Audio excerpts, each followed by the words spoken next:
Hello, I'm Terrence McNally, and welcome to another newly recorded episode of Free Forum, A World That Just Might Work. I'll be speaking today with David Corn, Washington Bureau Chief Mother Jones.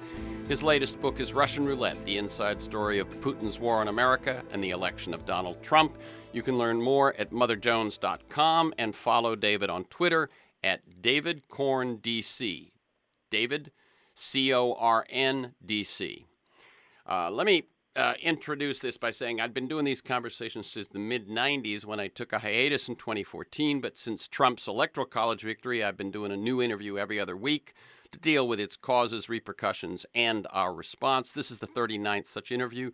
Paul Hawken on climate change, Naomi Klein on her book No Is Not Enough, David K. Johnston on the daily dirty work of the Trump administration, and an occasional reprieve from politics like Robert Wright on why he's a Buddhist. The show airs as specials on KPFK in LA, streams weekly on the Progressive Voices Network on TuneIn, and podcasts are available anytime, anywhere on iTunes, Podomatic.com, and at my site, TerrenceMcNally.net. Now, a quick plug for participation. I've been telling people ever since I started doing these new live shows about various ways they could get involved. At this point, the process of turning this country around means you have to volunteer between now and November 6th to send men and women to Washington who will stand up to Trump and stand up for the rule of law. 4 sites I'll suggest to get you involved. Indivisibleguide.com. That's one word, indivisibleguide.com. OurRevolution.com. That's the organization that grew out of the Bernie Sanders campaign. One word, Our Revolution. And then MoveOn.org, and in California, CourageCampaign.org. We have less than 2 weeks till the midterms. The U.S. government must stop acting as if the U.S. is made up solely of Trump's base. It is not. They are at most a third of the electorate. The rest of us need to so thoroughly repudiate them at every level on November 6th that the tables are finally turned. Let's rise up and reject the self-destruction of our nation's standing and ideals in such overwhelming numbers that the message gets through even to those who have so far embraced or enabled it. And then, of course, the real work begins. Now to today's guest, David Corn. As I said, it's less than 2 weeks until the midterms. One of the political comedy shows, I think it was Samantha Bee's, interviewed some regular folks about their plans to vote or not. One guy said he wouldn't be voting. He only voted in the real elections when we elect a president. Well, let me tell you, the Republicans love that guy. I don't have to tell you that November 6th is a real election. My guest today wrote the Mother Jones cover story, The Most Important Election of Our Lives. He has stated that the Russia scandal is the most important scandal in the history of the United States. And as I said, co-authored with Michael Isikoff, the book Russian Roulette, the inside story of Putin's war on America and the election of Donald Trump. Who better to talk to at this moment? In addition to his role as Mother Jones Washington Bureau Chief, David Corn is an on-air analyst for MSNBC. He's the author of 3 New York Times bestsellers, Showdown, Hubris, that one again with Isikoff, and The Lies of George W. Bush, as well as the e-book, 47% Uncovering the Romney Video that rocked the 2012 election, and that particular report earned him the George Polk Award. Welcome, David Corn, to Free Forum, A World That Just Might Work. And let me tell listeners as we start that we're recording this interview Wednesday, October 24th, 2018. Good to be with you, Terrence. I like listeners to get a feel for the people behind the ideas and the work that we're going to talk about. So can you tell us a bit about your path to the work you do? How did your work evolve? When did you first get involved in journalism? And when did you first turn to politics? Oh, gosh. How much time do you have?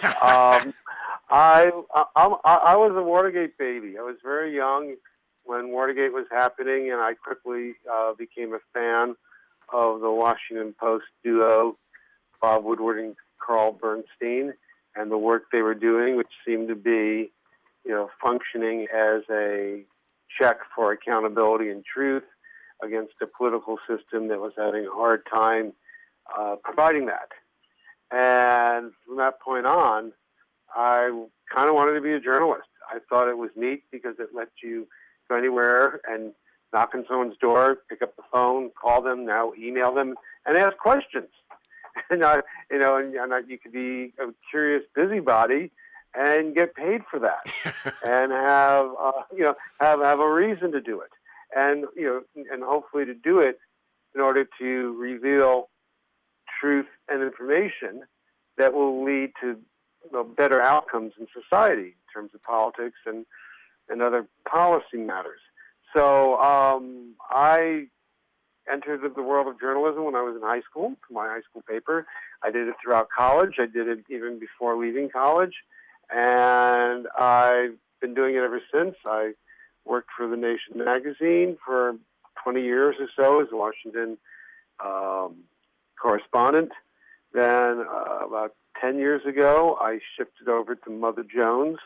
They were opening a Washington, D.C. bureau. I became the bureau chief, and it's been growing over the last 10 years. We have 19 reporters, editors, an office manager, and 2 fellows here in the D.C. bureau, one of the biggest bureaus in Washington. In terms of, magazines and newspapers, we certainly are bigger than the L.A. Times, Boston Globe, not as big as the Washington Post, New York Times, Bloomberg, AP, Reuters. But, beyond those folks, we have a pretty big presence here, and we produce a daily website with breaking news and enterprise stories, investigative pieces every day. And Mother Jones still is a fashion magazine that comes out every other month, and we're very easy to find at motherjones.com. Yeah, and although it has a .com, Mother Jones is a nonprofit or is funded by a nonprofit? We're published by a nonprofit. It's called the Foundation for National Progress. And it's very interesting because these days, not these days, for years, we've had a crisis in journalism with media outlets trying to figure out a business model that works, with the collapse of advertising revenue that started with the expansion of the internet and online media. A lot of places are not making money or having trouble making money.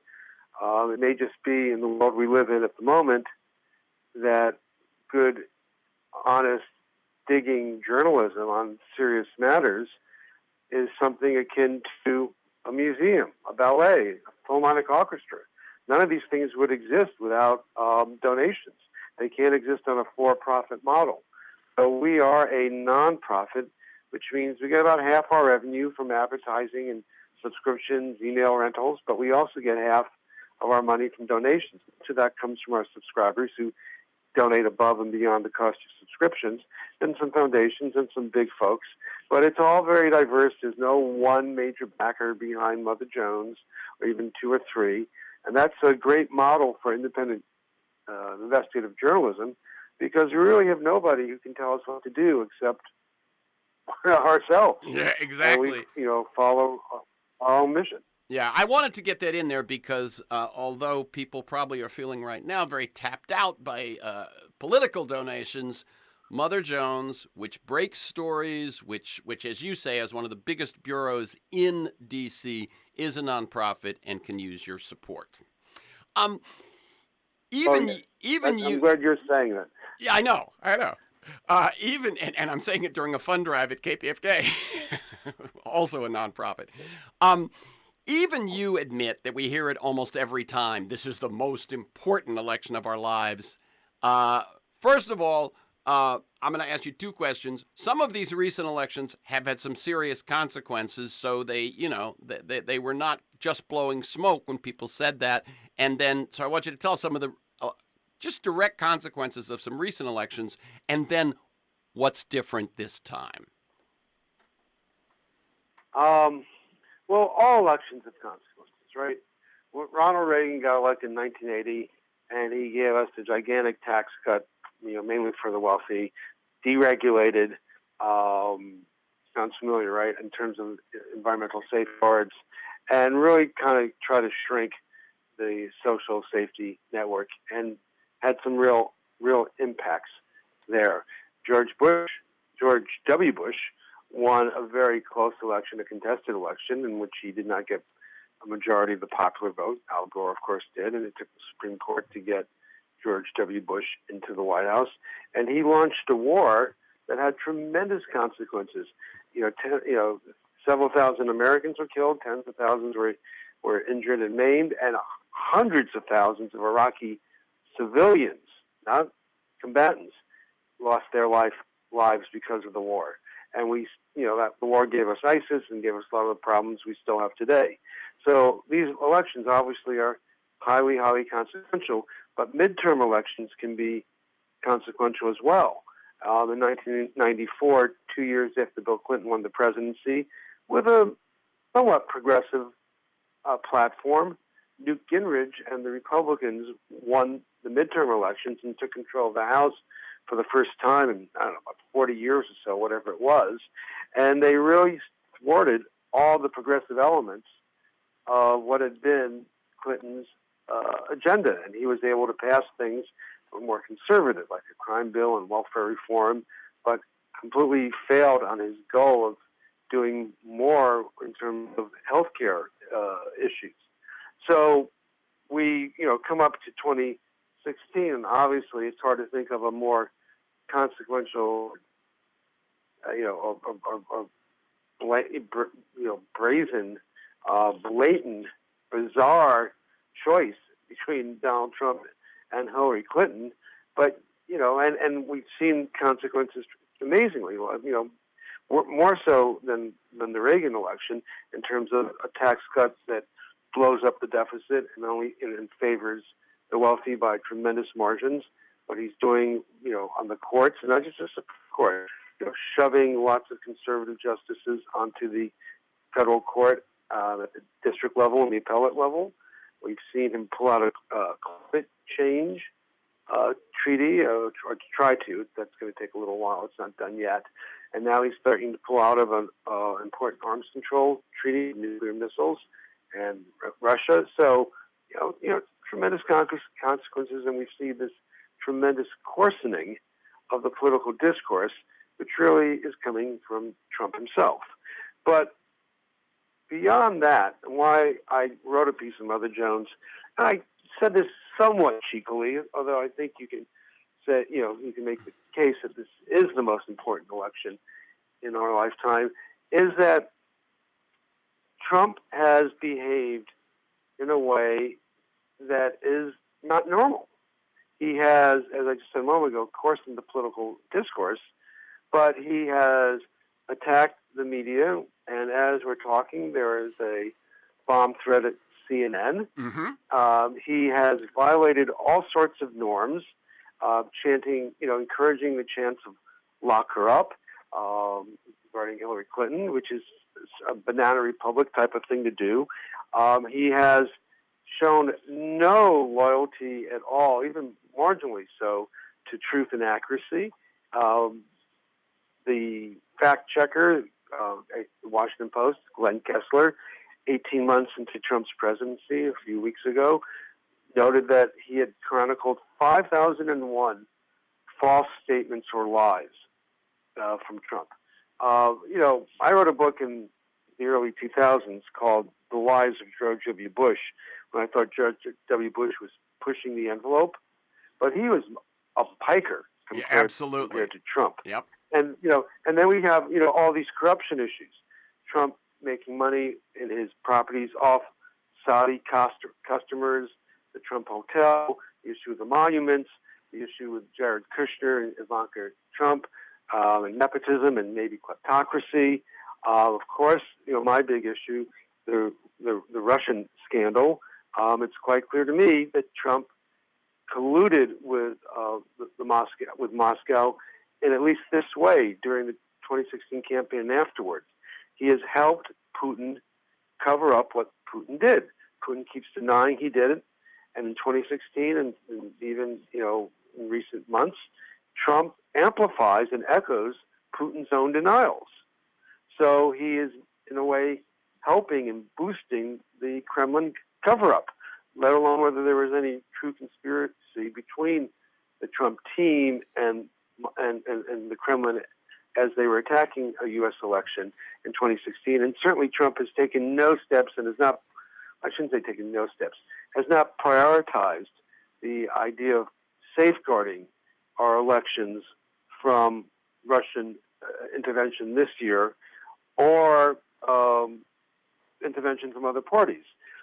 In fact, the Justice Department just a few days ago indicted a Russian accountant who was involved with the Russian attack on the 2016 elections and noted that this attack, this project that Russia has, is ongoing and is targeting the midterms right now, weeks before Election Day. And has Trump said anything about that? No, not at all. So a lot of these issues that I'm raising here are not partisan issues. They're not, they're not traditionally Democratic versus Republican, liberal versus conservative, left versus right. Protecting the nation's electoral system from outside intervention is not a left-right issue. Being civil, not chanting "lock her up," is not a left-right issue. Having, a government in which the people at the top, including the president, are not banking dollars from governments that you have to engage with, that's not a left-right issue. Lying shouldn't be a left-right issue. Honoring treaties, not necessarily a left-right issue. So his attack on the norms of government, on the traditional norms of political discourse, are not ideological. We're talking about issues of truth and accountability. And the last time I checked, neither one of those come with a D or an R afterward. And right? It's so while people voted for Trump in 2016, perhaps not knowing exactly the path he would take or not believing he would take the path he seemed to be advocating, or wanted just to give an outsider who was angry and they were angry a shot, those folks. Well, now there's no question of who and what Trump is. So if we have an election day that ends up ratifying Trump, what will happen is truth and accountability will lose. Trump will be emboldened, and just as important, if not more important, all the Republicans who have enabled him by turning into a cult of personality will learn that there is no price to be paid for this sort of behavior. There is no consequence. And if we reach that point in our democracy, I don't like to be gloomy and doomy here, but it will mark a moment, I think, of profound trouble for us as a republic. You're right. Let me just paraphrase very briefly, but okay, one may not like the tax cut. One may not like the sabotage of health care. One may not like the judges. But leaving all that aside, those are the partisan issues. Those are the ideological issues. But the issues that you're saying, which undermine the Constitution, undermine the role of government, undermine the role of the free press, those are not partisan issues. Those are issues of civics, if you will, issues of running a country that in any way aspires to its own ideals. That is what you're saying is up for vote November 6th. And if the vote goes, if there is not the repudiation which I called for, which you called for, of this behavior, then it is approval. And at that point, the consequences, I think, mount in a way that we may not even know at this point. Would that be a fair summation? That's a fair summation. Let me just point out that Mother Jones Magazine, where I work, is a nonprofit, and we do not endorse candidates or political parties. So so I'm not calling for anything. I am just observing that if the Republicans maintain control of Congress, this is how it will be viewed. I mean, we live in a country that is divided along a lot of different political lines, but we do need to have some rules of the road for our community because we are still all Americans. We still share the nation. We share our government and our state governments and our local governments. And if you have somebody or a side that doesn't respect that fundamental fact, and doesn't adhere to, if not, some of the traditional rules. I mean, what we're finding, a lot of this stuff is not written in stone. It's not written down. But if you have a president out there who is only campaigning or speaking to 33% of the public and hoping to pick up a few more because they don't want to vote for the Democrats, and feels unencumbered in terms of praising authoritarian dictators overseas and attacking the free media here, calling it the enemy of the people, it's hard to have honest debates. You can't have honest debates about what to do if somebody is making stuff up. Trump saying just this week, well, the caravan coming up from Central America, which he's turned into a demagogue over, it may have Middle Easterners and maybe terrorists. And then they ask him, what's the proof? He goes, oh, there's no proof. I just said there might be, could be. I don't know. I mean, you can't have an honest policy debate if you have someone who has no concern for facts or accuracy. And also somebody who just literally does not believe in truth, and who, when he and his gang or party so blatantly disregard the truth, there's no accountability. And we have a Congress now that refuses to investigate anything. I mean, literally half of Trump's cabinet have engaged in ethics violations that, are perfectly suitable targets for a congressional investigation. As are the Trump Foundation, which might have engaged in criminal behavior. I mean, there's so much happening day in, day out, and the Republicans have completely abdicated any oversight role, any accountability. That's also bad for our system.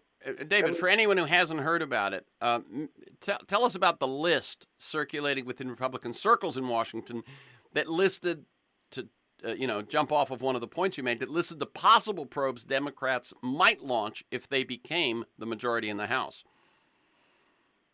Yeah, this was several weeks ago. Axios reported there was a spreadsheet going around Republican circles. Now, I mean, of possible lines of inquiry or investigations for the Democrats should they gain control of Congress.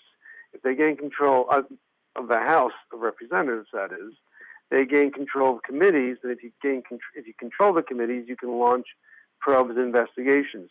You cannot do that when you're in the minority, as the Democrats are now in both the House and the Senate. And the list is long, the list is obvious. The Trump taxes, emoluments, Trump, organization making money from foreign governments while Trump continues to own the Trump organization. It's not really in a true blind trust.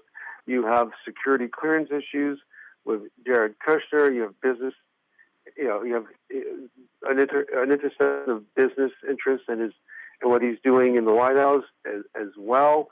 As I said a moment ago, a number of cabinet members can be investigated for a number of things.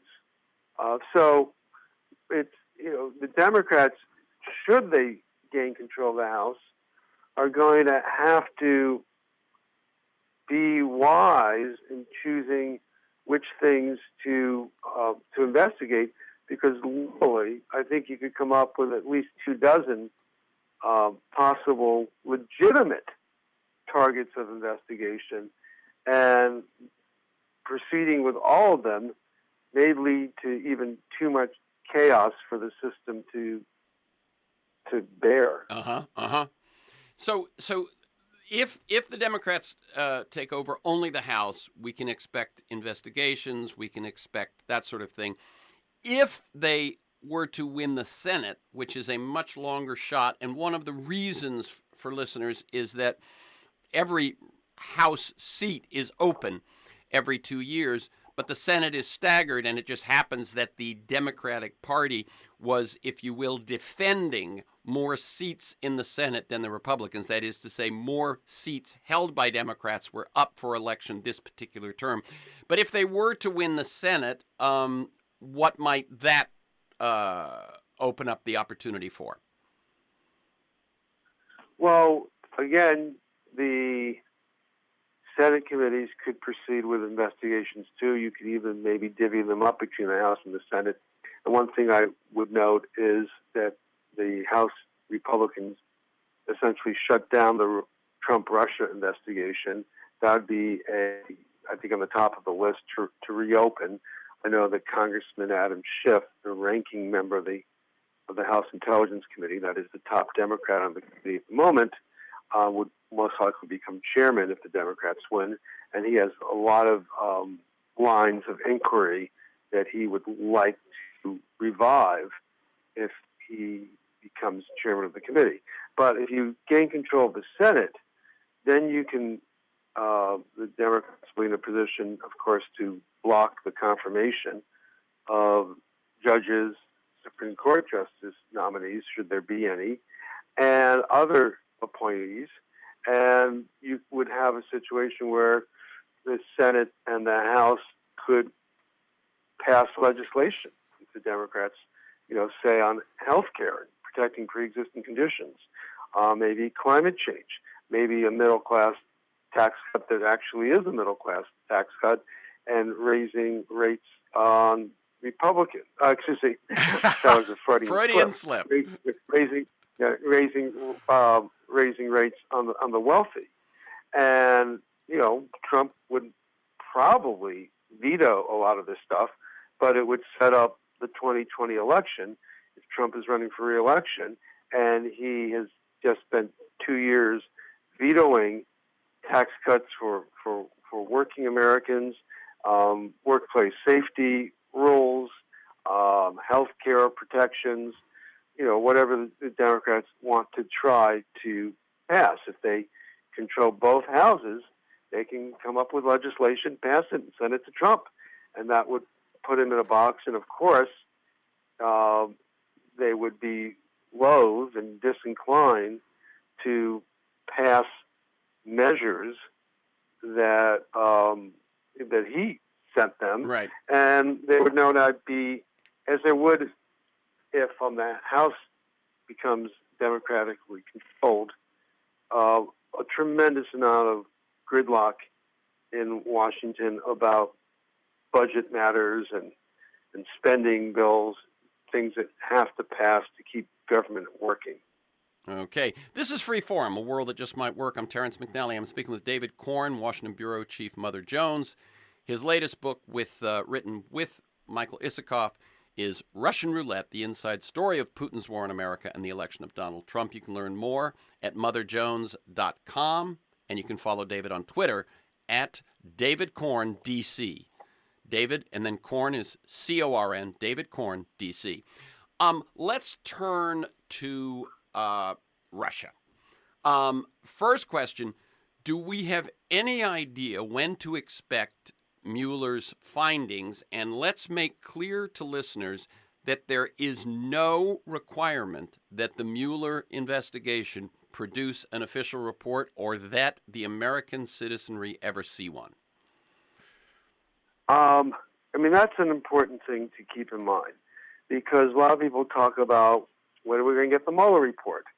There may never be a Mueller report. He is appointed pursuant to Justice Department rules regarding a special counsel. And under those rules, he's just obligated, when he basically finishes, to send a memo to the Attorney General. In this case, since Jeff Sessions is recused, it would go to the Deputy Attorney General, Rod Rosenstein, or whoever might replace him if he doesn't stick around, explaining his prosecutorial decisions. Now, that memo could be 2 pages long. Here are the cases I brought and why, and or it could be 2,000 pages long. Yeah. Let me tell you all the things all the things I investigated and why we did not bring prosecutions in these cases.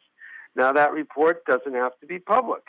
It could be made public by the Justice Department or not, and members of Congress, could demand to see the report and make it public or leak it, so it may or may not come out. But the important thing to remember is that Mueller's job is not to provide a full accounting of the Trump-Russia scandal. His job is to look for possible crimes and bring cases that he has a reasonable belief can win over a jury. And the information that he finds is gathered under what's called the grand jury rules. And under grand jury rules, you're not allowed to make anything public unless it's in an indictment or related to an indictment or evidence presented at trial. So he might find, I'm just being totally speculative here, information about a Trump financial action that involves Russian parties that Trump has never told the public about. But if there's nothing criminal about it, it is not something that Mueller necessarily will be able to disclose to the public. This is why having decent congressional investigations or an independent commission was necessary or needed, because the goal of a project like that would be to investigate fully, like the 9/11 Commission did, and produce a report that tells everybody what happened. So the other question is what Mueller might do if on the issue of Trump obstruction of justice. The question is, can a special counsel, can an employee of the Justice Department indict a sitting president? The Justice Department in the past has taken the position that can't happen, but other legal scholars beg to differ, and we don't know how Mueller sees this. But it's quite possible that if he believes there is evidence that Trump engaged in obstruction of justice, he might assemble that evidence, probably in a report of some kind, and give it to Congress, which is what Kenneth Starr did in the Monica Lewinsky investigation. He did not indict Bill Clinton for that. He believed Bill Clinton broke the law in ways that he thought merited impeachment, and he gave all the evidence and a long, overly detailed report to Republicans who controlled Congress at the time, so they could then decide whether they should begin impeachment proceedings. So Mueller might take that path if he has evidence that Trump engaged in obstruction, and that report, again, doesn't have to be public. Republicans made the Monica Lewinsky report public, and it ended up backfiring on them in many ways. Who knows what would happen this time around if there even was such a report. So we don't know what the end product is going to be of the Mueller investigation. We don't even know what the full boundaries are. You may be looking at episodes and people and connections that have not been in the public eye at all. And we don't know when he's going to finish. Rudy Giuliani, the president's lawyer, keeps coming and saying it's going to be done soon. Well, only in the last couple of weeks has Mueller been able to sit down with Michael Cohen, president's former lawyer, and Paul Manafort, the president's former campaign chair, who both, let's take a step back. Both of these men have pleaded guilty to crimes. They have already pleaded Michael guilty. Michael Cohen, in his plea, said, in essence, that he was a part of a conspiracy with Donald Trump in committing the crime that he pled guilty to. So these folks are just sitting down with Mueller and his investigators and could well provide leads that could lead to months, if not another year or two, of investigation from Mueller. Right. There is no timeline. There is no time at which he has to deliver his findings or his, there isn't a report, so his findings. Now, some of these investigations, similar investigations, have gone on for multiple years. So this notion that it should have been done by the midterms or it should be, that's just spin, right? I mean, I was it the Iran Contra that took 6 years? The independent counsel, Lawrence Walsh, who investigated Iran-Contra, took 6 years to finish that investigation. Yeah. Mueller's been at this, about a year and a half now. He's had tremendous number of convictions and indictments. He's been very productive, and he's moved in terms of these type of investigations relatively quickly. So all those Republicans saying it's time to wrap up or it's taking too long have no basis for saying that other than they want him to stop. I mean, there's no That's reason. right. I mean, there's no reason to say this is dragging on and taking too long, other than the fact that they think it's a drag on the president, and I can understand that. The election was tainted by the Russian intervention. There was contacts between the Trump campaign and Russia while Russia was attacking the United States, and it's not a good look. That's for right. Donald Trump. And they also depend on the fact that the public doesn't know, most of the general public does not know what we've just said in the last 5 to 10 minutes about the scope of the investigation or the history of previous investigations. So that they saw the House committee was able to wrap up quickly. Let's get moving on this, and people's ignorance allows that to have at least some weight.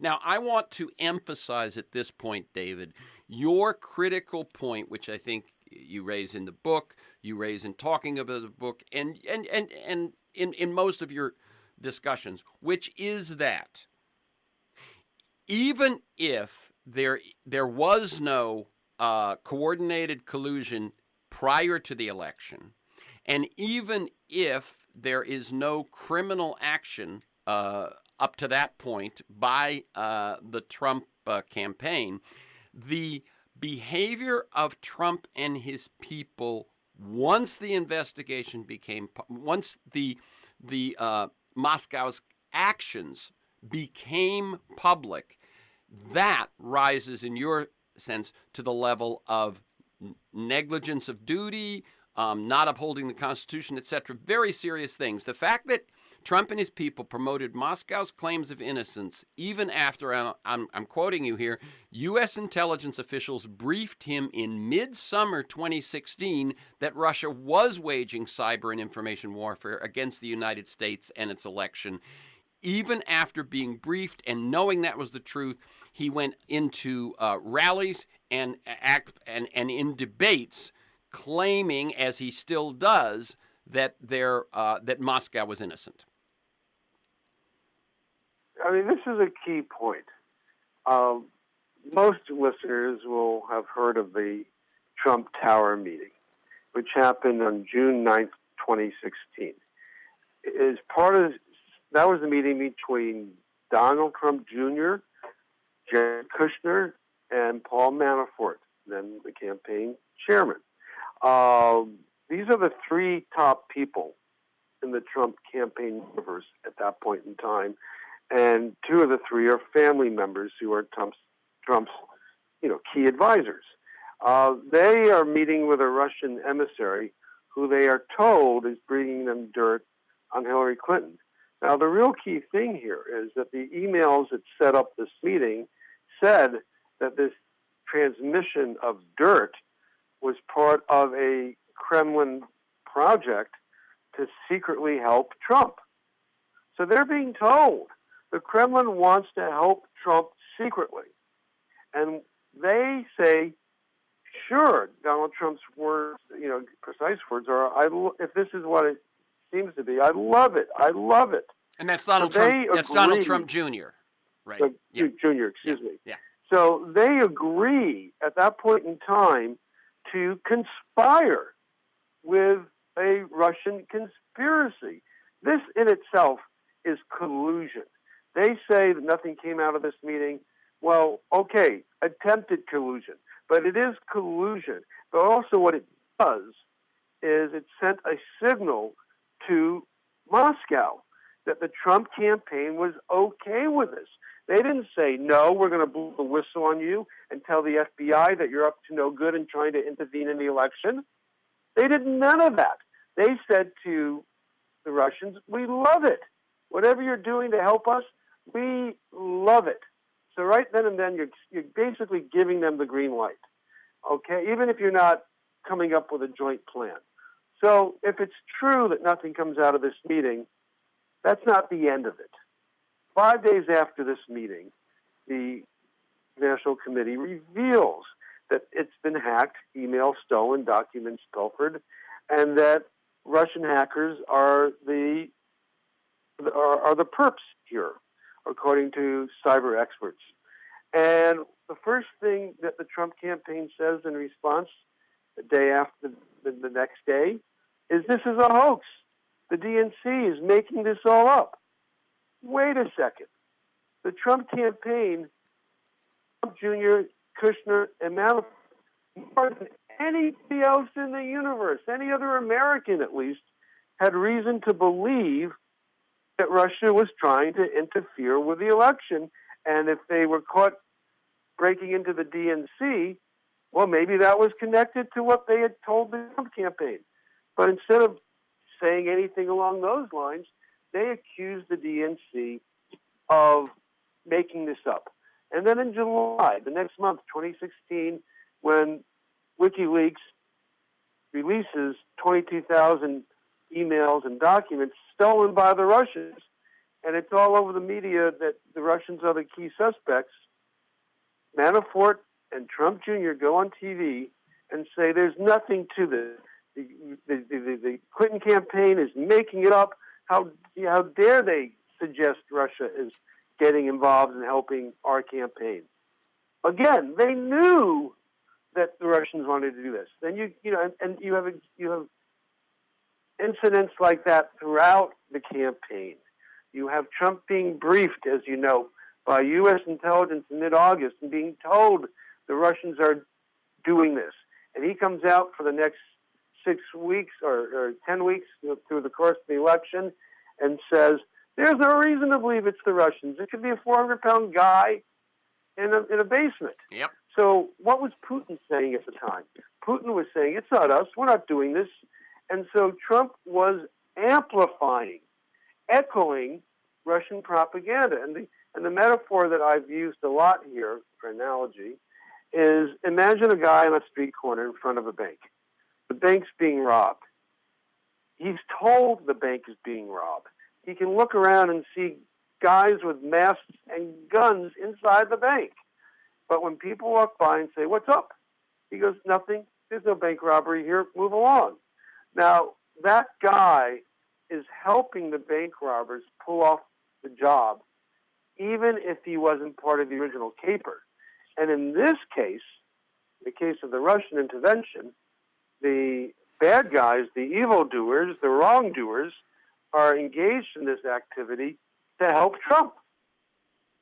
And I'm going to read another quote of yours, which is one I share, and you say quite simply, this is a violation of his oath to defend the United States. This is after he's president, because he has continued, of course, everyone knows this, his response to this actions that have already interfered with an American election and there was a we can talk in a second about the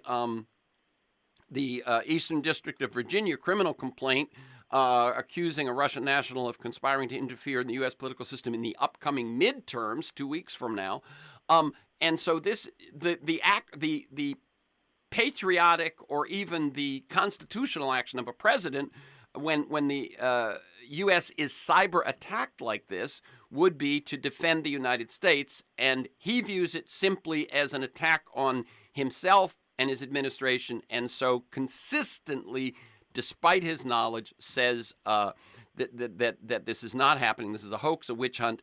You say this is a violation of his oath to defend the United States. He is guilty of outright negligence. Why? I think one of the things that troubles me is that Your position on this makes very good sense to me, and yet it seems that the media, even the media who Trump views as the enemy because he doesn't feel they're on his side, have gotten sidetracked by accepting Trump's framing of that if there's no absolute crime, then there's nothing wrong, rather than, it seems to me, they've also, what I would say, his framing that this is an attack on Trump, not an attack on the United States. It seems to me that he hasn't fulfilled his duty to defend the country because he hasn't fully acknowledged what happened or what his own Justice Department now says is still underway: Russian intervention in midterm elections. We haven't seen it. We don't know what that means. The Justice Department hasn't explained what it's meant by when that came out and mentioned in an indictment a couple of days ago.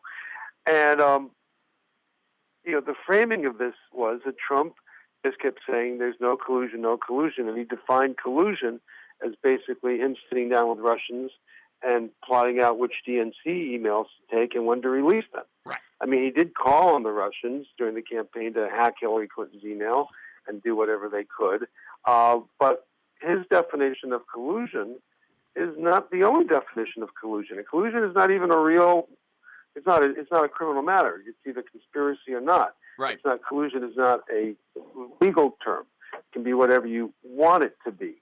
And I do believe that the tribalized, divisive politics we have allowed him to get away with setting the terms for this discussion that seemingly benefit him and absolve him of the collusion that I just described, which in and of itself I think is a tremendous scandal that should have been investigated by Congress and others. It was never part of the congressional investigation.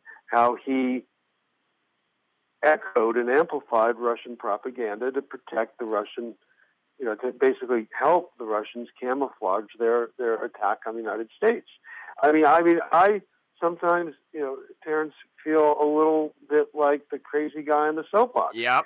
It seems so clear. It seems so clear to me that this is far worse in a way than anything Nixon might have done. Mm-hmm. Which was just about winning, some political skullduggery at home. And Trump has never really been held to account for this. He obviously won the election, or at least, in a way won the election, Right. won the Electoral College. That's right. Right, and won the White House, and has escaped all accountability for this behavior, which is quite scandalous. Other people call it treasonous, traitorous. I don't know. It's not up to me to use words like that. But to me, it's quite scandalous. And I do think the media, which did not cover the Russian intervention sufficiently during the course of the campaign, and then afterwards was kind of slow to do anything until the Steele memos became public, and that created something of a golden shower scandal. Yeah. Has not framed the story correctly, and now, even though my pals at the New York Times and Washington Post, at CNN, NBC, do great stories on different elements of the Russian scandal, the story gets reported in a very kind of helter-skelter way. There's a scoop here, a scoop there, a scoop there. They're not chronological. They don't build a narrative, and it's hard for the public to follow, which is one reason why Michael Isikoff and I wanted to write the book Russian Roulette, to give everybody a sense of cosmos of this scandal, so when things happen, they can figure out where they fit in the big picture. But the big picture, which includes Trump's misdeeds during the 2016 election and afterwards, I think tends to get lost in the overall shuffle of the news these days, but also in the complexity of the scandal and in all the sort of distractions, like will Trump fire Rod Right, Rosenstein, or right. what's up with Mueller? We're going to get the Mueller report, which may or may not come. And it's and Trump has been able to throw about a lot of shiny objects to keep people from focusing on some of the core central issues and principles of the scandal. Okay, let me read. Actually, I'm going to read a couple of things here. This is from the DOJ, which is at this point Trump's Department of Justice, if you will. I mentioned the criminal complaint accusing a Russian national conspiring to interfere in the U.S. political system. The DOJ contends the strategic goal of the Russian operation is to sow division and discord in the U.S. political system, including by creating social and political polarization, undermining faith in democratic institutions, influencing U.S. elections, including the upcoming 2018 midterms. The Russian operation aimed to inflame passions on a wide variety of topics. And, I mean, it's amazing.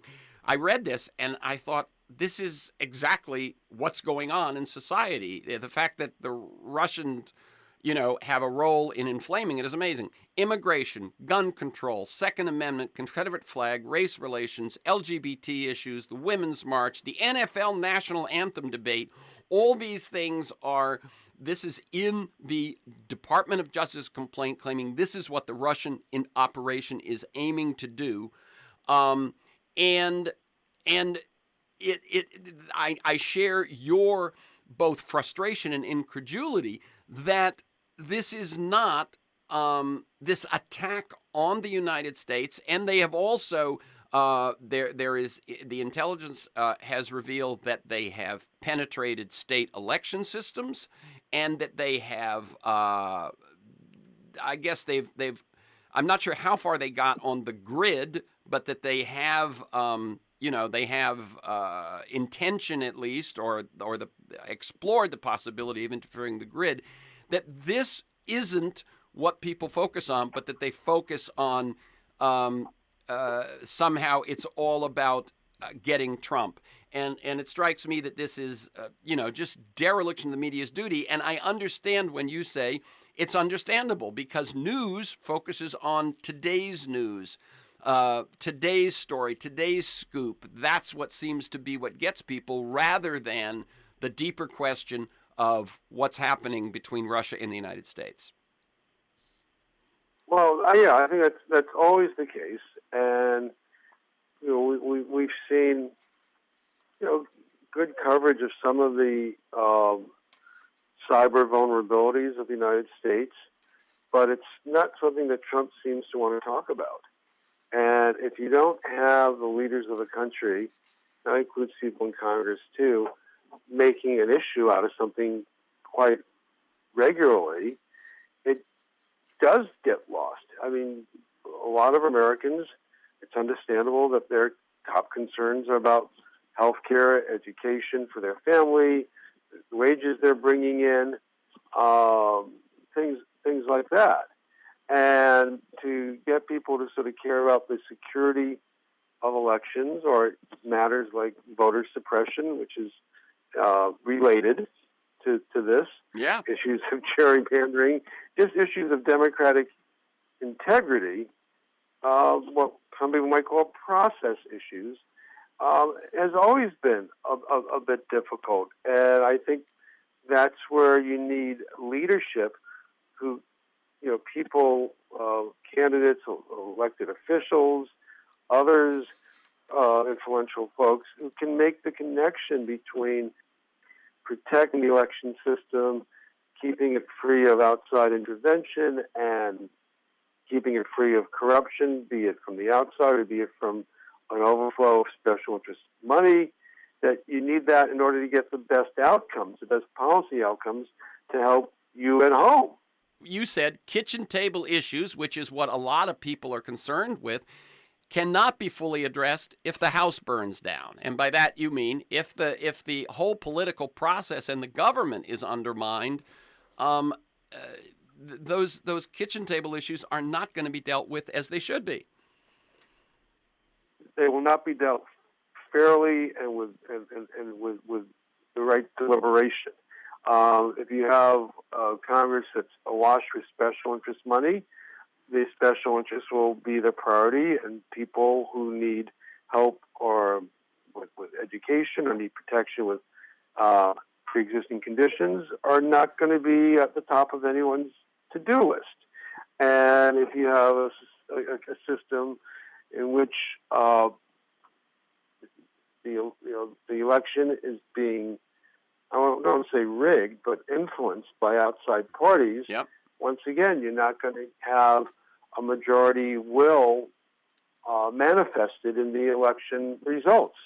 That's, if the intervention is serious enough, and therefore you will not have a system that adheres to people representing a majority of Americans. Yeah. So these are all, I think, rather profound matters with tremendously deep consequences, but I understand why sometimes they're seen as secondary. And I've talked to a bunch of Democrats, running in House elections, and competitive elections, and by and large, they're not being asked a lot about Russia or even about Trump by the voters who they meet, and they're not talking a lot about that. It's like the Trump thing is baked into the cake. Everybody knows, everybody has an opinion about Trump and his behavior and conduct or misconduct, however you want to call it.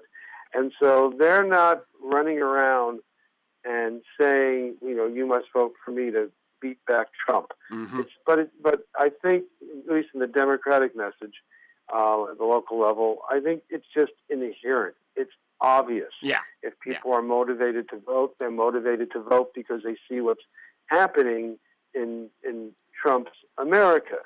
And they are trying to connect with voters local issues, and they may be land use issues for farmers. They may be subsidies and tariff issues for families. It may be, health care, which I mentioned, and they're trying to find a way. And I understand that. Yep. And you have a lot of people these days running around saying, there's no big message from the Democrats. The Democrats don't have a message.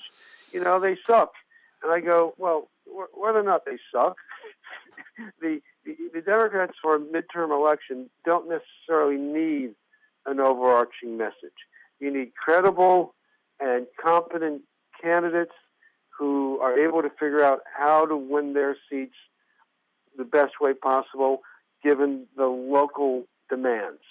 And, it's true, we are not a parliamentary system where, one party puts out a platform and if it wins, it wins the legislature and takes over government.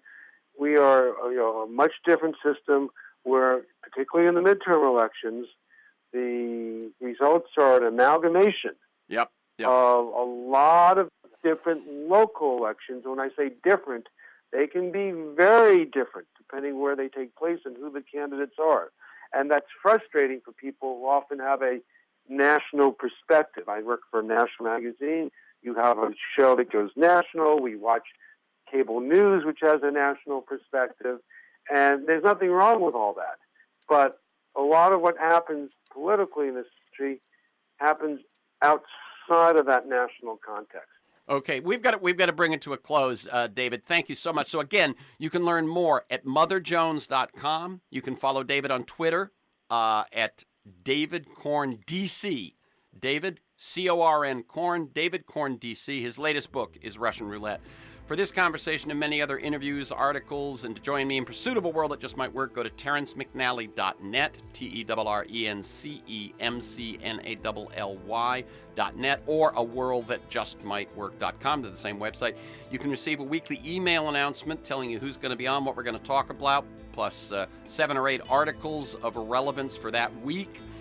You can sign up at my site, TerrenceMcNally.net, or you can email me at temcnally@mac.com.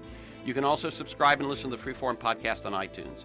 You can find years of podcasts at my site, and that includes all the people you've heard over the years.